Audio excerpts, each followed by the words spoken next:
ভাই কি বলবো? অনেকে আশা করেছিল, অনেকে ফ্যান নিজের প্লেয়ারকে না পাওয়ার জন্য অনেক হতবাক হয়েছে।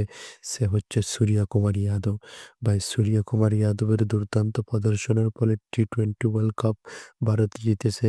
তিনি যে ক্যাচ দিয়েছেন, এই ক্যাচটা মূলতই ভারতকে কাপ এনে দিয়েছে। যদি সেই দিন তিনি বাউন্ডারির লাইনে সেই দুর্দান্ত ক্যাচটা না পাকড়াতেন নিজ হাতে, তাহলে সেই দিন হয়তো টি-20 কাপটা ভারতে আনা সম্ভব ছিল না। সেই অত দুর্দান্ত একজন প্লেয়ারকে চ্যাম্পিয়ন ট্রফির বাইরে রাখেছে, এটাও একটা দুঃখের বিষয়। তাই সূর্যকুমার যাদবকে খুব সম্ভবত টি-20 স্থায়ী ক্যাপ্টেন হিসাবে তাকে নির্বাচিত করেছে। অধ্যুষিত টি-20 সিরিজের জন্য শ্রীলঙ্কার ইংল্যান্ডের বিরুদ্ধে তাকে দলে নির্বাচিত করা হয়েছে এবং তাকে অধিনায়ক হিসাবে 15 সদস্যের দল ইংল্যান্ডের বিরুদ্ধে টি-20 সিরিজে ঘোষণা করা হয়েছে।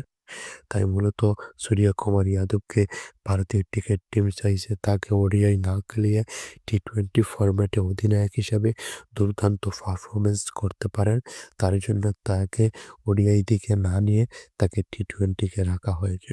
তাই এই কারণে তো সূর্যকুমার যাদবকে টি-20 এবং চ্যাম্পিয়ন ট্রফির দলে রাখা হয়নি।